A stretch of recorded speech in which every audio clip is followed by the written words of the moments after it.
Bonjour mes lovelies et bienvenue à Critiques NPC. À jouer comme de nombreux jours nous allons jeter un coup d'œil à un dessin animé et aujourd'hui nous allons jeter un coup d'œil aux Adventures d'Arsene Lupin. Au capoche de nuit comme et l'appel aussi. Créé dans les années 90 par Sinar et France Animation SA. Il est basé sur une des histoires de voleurs de gentleman frénétique Arsène Lupin, écrit par Maurice Leblanc. Lupin a été adapté à plusieurs reprises au cours de mes années, notamment Mas nos de devons par en parler, c'est ajoué par Knighthood. Non, j'ai Google français. There is no beginning for this show, narratively speaking. There is an episode 1, everyone has met and established their relationships already.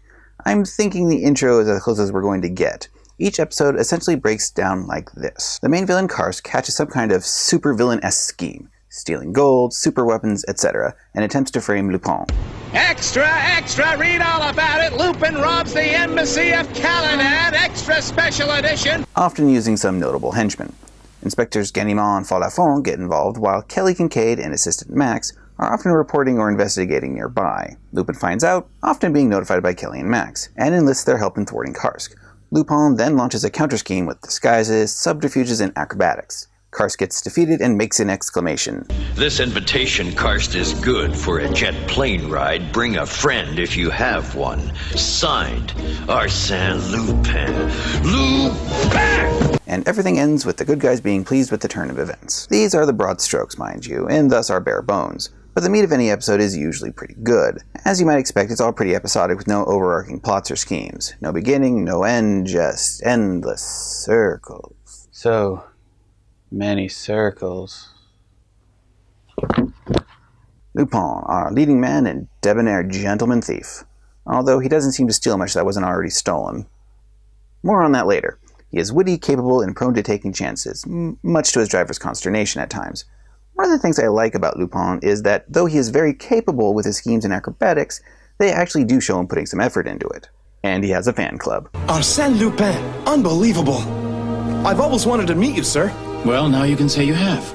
After Lupin, we have our leading lady, American reporter Kelly Kincaid. She is a sassy, stubborn, and dedicated sort with a propensity of investigating where others would prefer she wouldn't. She's something of another accomplice to Lupin. They even have their own signaling system. Roses are involved. Helping out with schemes, and helping control public perceptions with her articles. As you might have noticed, Kelly does the cross-dressing bit, and it works for her. But not only that, they're consistent with it. When she gets the rare outfit change, she's in another men's outfit. She can carry tux quite well. The only exception would be her silky pink pajamas. These, not those, you naughty lovelies. Then there's the romantic tension between our two leads. They never say it, but it's there, and it's cute to watch. Normally such a state of affairs would, but I managed my expectations considering the sort of show I was looking into. Next is our kid and resident shipper, Max Leblanc. He pulls double duty as both author homage and audience insert. Luckily, despite being the kid, he never gets annoying. Along with all that, he is glib. I knew right from the start that you four know was bad. You know, Sergeant, I'll bet that's why he got away with it for so long. And street smart. Max, you know where the Green Star Bar is? Yeah, it's a cabaret in a seedy part of town. Although this does make me wonder what kind of guardian Kelly is if he knows where these things are off the top of his head. What I find cute though is that he picks up on the romantic tension between Kelly and Lupin and ships them, even getting jealous on Lupin's behalf when someone flirts with Kelly. So Kelly is Max's official guardian, but if the credits are to be believed, Lupin is the one who found Max, then took him in, and dropped him off with Kelly. How did that encounter go? Bonjour, chérie. Since we're kinda sorta dating, have you ever thought about having children? Well? Well, here is this orphan I found in the snow. What? Well, I have to go be dashing over there now. Au revoir! So, you like dingy bars? And finally we have Grognard. He's Lupin's accomplice and driver, because what self-respecting gentleman drives his own car? He'll help Lupin out in his endeavors and is pretty much an equal partner, also acting as an uncle to Max. He's snarky and blunt. Something tells me that Simone Javel doesn't like to have her picture taken. Understandable with a face like that. And is willing to comment on Lupin's foolishness. All in all, a good right hand. And remember, lovelies, this is Grognard, and this is Grognard. Grognard? Grognard. Don't get them mixed up. Now, the villains. Karsk is an evil businessman who essentially moonlights as a supervillain. He'll lie, cheat, blackmail, kidnap, sabotage, and brainwash to increase his power and profit. His big mistake, though, is how he attempts to pin his schemes on Lupin. To be fair, though, Lupin tends to get involved even when Karsk tries to keep a low profile. Although some of his plans, while appropriately supervillainy, don't fit his businessman persona. Like laundering money for the Italian mafia makes sense, shady deals and all that, but stealing a train full of gold bars seems like a lot of effort. I know greed is a big thing, but his normal business activities seem like they would be enough and wouldn't garner a certain Frenchman's attention. Questionable plans aside, in the end, it is fun to see him thwarted. Next we have the Countess Mayhem. Yes, that is her name. She's Karsk's blackwork specialist, breaking and entering, disguise, race car driving. She's essentially the counter to Lupin. Interestingly, she has the outline of a femme fatale, but she is on the whole not very sexual. Yes, there is that one scene that implies her and Karsk are an item, but it's rather well done. Tasteful, not gratuitous, and adds a bit more to their characters while making for an interesting dark mirror to Kelly and Lupin. It would also explain why Karsk forgives her the most readily when failure occurs. After Mayhem, Karsk's favorite lieutenant is Steele. Karsk seems to like blondes. Anyway, Steele is Karsk's chief enforcer, kidnapper, and overall handles the shady business when Karsk isn't on site. He's a tough-as-nails type who really wants Lupin. Dead. D-E-D. Dead.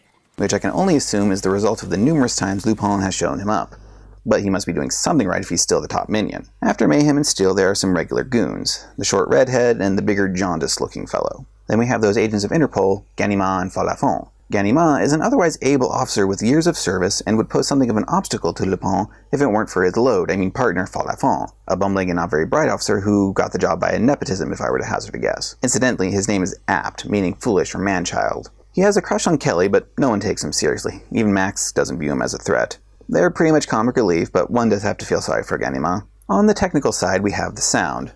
The voice acting is good, for the most part. The core cast acquits themselves nicely, except for Karsk, who is, at times, rather stiff. The weird thing about the voice acting, though, is that it has a weird cadence caused by odd pauses and quick bits. Alright men, this is a dangerous mission, and it's likely one of us will be killed. No, not that bad. At first, I thought it might be an issue of direction, but I think it's a dubbing issue. Keeping the dialogue and French lip-flaps together creates this weird cadence. It's noticeable, but not game-breaking. Wait, I have an idea. You do? On the subject of music, the background has the appropriate highs, lows, and stings, but I wouldn't use it at my gaming table. The opening music, though, is quite flavorful and atmospheric. I'd use it for something. I just need to figure out what. The visuals are interesting. The opening is lovely, working well with the music, and the animation is great. The main show animation is angled and shadowed much of the time, and on a scale between old Hanna-Barbera and Batman, Knighthood is Batman of center, and remains consistent throughout, except for the last third of the World Peace episode. For some reason that episode just dips at the end. Other than that, the animation gets a solid green light. First thing of note is that the show is built for syndication. There's no starter episode, and certainly no ending episode. Everyone starts with their loves, rivals, and white whales already established. While the last episode has a bigger and more emotionally involved plot than normal, taking Lupin's father figure, it's still no end and the whole thing just loops endlessly, spinning and spinning through time. Oh, my Zyber 9 wound. Anyway, a starter episode would have been nice. Another thing of note, this show wants to be Batman. This is evident in its animation. It has the shadows and sharp angles of the Tim style, along with a rather familiar looking character design. Maybe it's an homage? Then there's the fact that they've toned down the thief part of the gentleman thief archetype. Mostly just stealing back what's already been stolen, barring two exceptions. I have a present for you, Kelly. It's for all your help. Pearls! But Arsene! They're beautiful. You shouldn't have. Well, let's just say they're a present for Mr. Karst. Oh, Arsene, you shouldn't have. Leaving a wealthy acrobatic do-gooder skirting the law. Seems familiar. Despite this desire on Knighthood's part, it is its own show, and this doesn't detract from anything.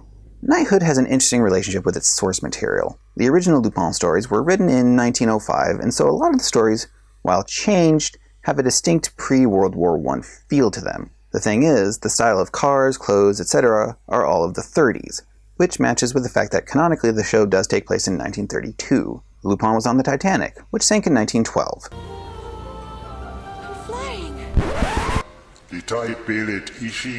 And is stated to have happened 20 years ago in show. Additionally, the dialogue and some of the plots imply that no previous world war happened. At one point there is mention of a big war brewing, but with no mentions or flashbacks to the first one. Couple that with some noticeable anachronisms, and you get an interesting alternate history mishmash. Throw on top of that a streak of pulpy sci-fi elements such as mechanized diving suits, mind control, and solar-powered death rays. Like seriously. Also, Herlock Sholmes is real in this universe. And you get an action and adventure setting beyond the mundane that would work on any game night. Personally, I recommend Savage Worlds. It's built for this sort of thing. Hope we'll work together again soon.